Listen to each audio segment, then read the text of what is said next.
Olá, meu doutor e minha doutora, muito bom dia, boa tarde ou boa noite para você que nos acompanha aqui no canal. Eu quero começar esse vídeo mostrando como foi o julgamento da revisão do FGTS com 3 falas aí dos nossos excelentíssimos ministros. Vamos ouvi-las. Senhor presidente, antes de mais nada, quero parabenizar o voto do eminente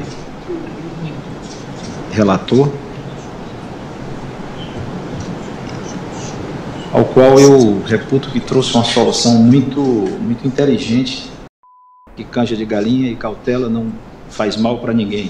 Sem a menor dúvida, ministro Fux, vindo de Vossa Excelência, sempre vai estar qualquer atuação impregnada de gentileza. Eu estou absolutamente certa disso. Senhor presidente, só para confortar o nosso querido ministro Luiz Fux. Então, são com essas lindas e harmoniosas palavras que nós iniciamos aí o resumo de como foi a votação da revisão do FGTS. A mais rápida que eu já vi, né? Mas aí, eu peço que você deixe nos comentários. O resultado de hoje, ele traz para você, trabalhador, uma esperança de que podemos vencer e assim conseguir os retroativos? Ou que isso deixou bem claro que ninguém vai considerar os retroativos? Qual a sua opinião?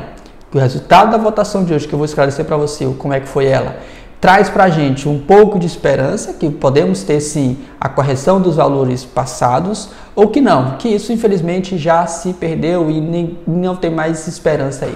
Qual a sua opinião? Mas, como disse para vocês, iniciando aí com essas lindas e harmoniosas palavras dos nossos ministros, foi o resumo da revisão do FGTS de hoje. O ministro Nunes Marques, por exemplo, disse que canja de galinha e um pouco de cautela não faz mal para ninguém. Agora a pergunta que eu lhe faço é, imagine alguém que está esperando alguma coisa há 10 anos, 15 anos.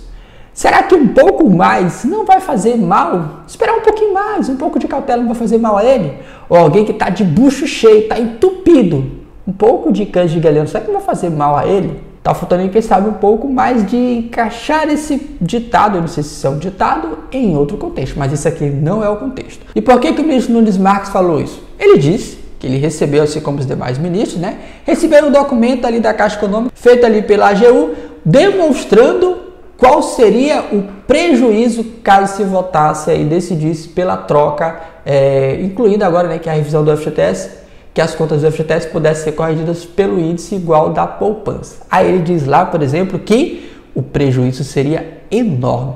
Olha só o valor do prejuízo que ele iria falar, que de acordo com os relatórios da AGU, da Caixa Econômica Federal, através da Advocacia Geral da União, em que faz um apelo, né? E me deparei com números um pouco assustadores, inclusive para o ano 2024, em que a União eventualmente teria que complementar entre 1,5 bi e 5,4 bilhões, argumentos como a elevação da taxa de juros para os mutuários, né, que são aqueles que mais necessitam de habitação no Brasil. Então você vê o ministro Nunes Marques falando de um prejuízo da ordem de 1,5 a 5,4 bilhões de reais, fora que a troca também, utilizando agora o índice da poupança para corrigir as contas do FGTS, faria com que muitos mutuários pagassem mais juros a partir de agora lá nos seus financiamentos habitacionais com a Caixa Econômica. Mas vem cá, estamos falando de FGTS ou de crédito imobiliário? A pergunta que eu faço é essa.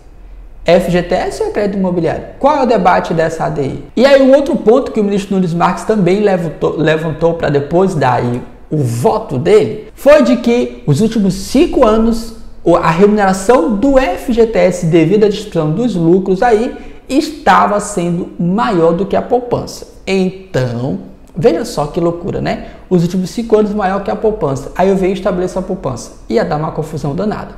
Então, diante desses 3 fatores, né? De que isso poderia causar um juros maior para as pessoas mais carentes, que são mutuários do projeto Minha Casa e Minha Vida. Também diante do prejuízo que a Caixa Econômica teria de 1,5 a 5,4 bilhões de reais para o próximo ano. E só uma ressalva, a Caixa Econômica tem quase 25 bilhões das cotas do PIS, de que trabalhou de 79 a 88, se não me falha aqui a memória dos anos, mas são quase 25 bilhões de reais que ela tem nas mãos. Aí ela teria um prejuízo de 1,5, né? Legal, ela tem 24 bilhões e vai ter um prejuízo de 1,5, né? Pois bem, considerando que a Caixa Econômica teria esse prejuízo, esse dispêndio a mais no próximo ano, e considerando que os últimos 5 anos a remuneração do FGTS foi maior do que o índice da poupança, o que fez o nosso excelentíssimo ministro, senhor Nunes Marques? pediu vistas. O que eu trago é um pedido de vista que não deve demorar, apenas para complementar essa análise desses argumentos. Ou seja, ele precisa ler mais um pouco. O tempo que ele está lá não foi suficiente, ele está muito ocupado com outras coisas, não deu, ele vai precisar ler. Mas ele disse que ele vai acelerar e ele vai trazer essa resposta aí o mais rápido possível. Daqui a quanto tempo ele volta com a resposta, doutor? De acordo com o regimento interno do STF ali, é de 90 dias. Então ele tem 90 dias para retornar com ali a decisão dele, né? O que foi que ele avaliou em si. Porém, quando o ministro Nunes Marques falou sobre a questão ali do FGTS, que os últimos 5 anos está rendendo mais do que a poupança, e também que sobre o prejuízo que a Caixa Econômica teria, né? O governo teria que despender dinheiro ali e tal. Aí nós vemos lá o nosso ministro Luiz Barroso, né? Que parece que é a favor, mas também parece que é contra. Eu não entendo qual é a decisão do ministro Luiz Alberto Barroso. Aí ele falou o quê? Vamos ouvir o que ele falou. Parece que ele está defendendo os trabalhadores. Vamos ouvi-lo. Tivermos um problema de déficit, faz muito mais sentido tirar do orçamento geral do que tirar da poupança do trabalhador. Então veja só, o ministro Nunes Marques, preocupado com o prejuízo que o governo teria e preocupado com juros para os mutuários, aí o ministro Barroso veio e fala assim, não, é muito mais justo que saia de toda a sociedade, não de um pedacinho da população que são os trabalhadores. E, pasmem, se a Caixa Econômica então está dizendo que deu mais do que a poupança, então ela não teve prejuízo nenhum, ela não tem que se preocupar com isso. Já que ela disse que distribuiu mais do que, né, pagou mais do que o próprio índice da poupança. E aí, para finalizar, nós também tivemos o nosso ministro Luiz Fux. Gostaria que o ministro Nunes Marques não levasse em consideração só o poder público, a despesa do poder público, mas também o direito de propriedade do trabalhador. Também preocupado com os trabalhadores, né? Então, mais um indício de preocupado, mas eu fico preocupado, né? Porque o Luiz Roberto Barroso também estava preocupado com os trabalhadores, né? E voltou daquele jeito. Imagine também o Luiz Fux preocupado com os trabalhadores. Aí ele vai lá e fala, Nunes Marques, não observe só as despesas do governo.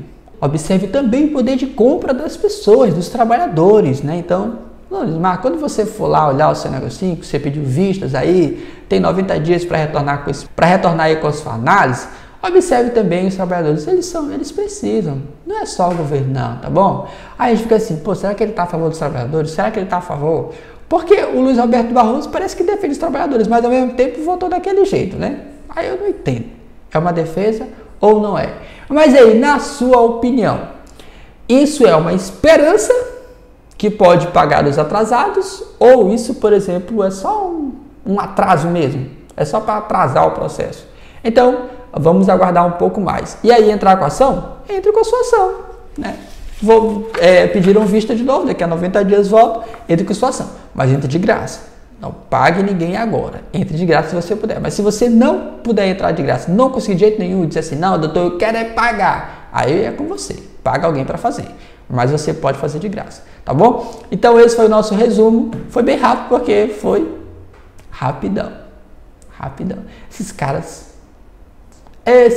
são demais. Um grande abraço, todo equilíbrio. Até o próximo vídeo.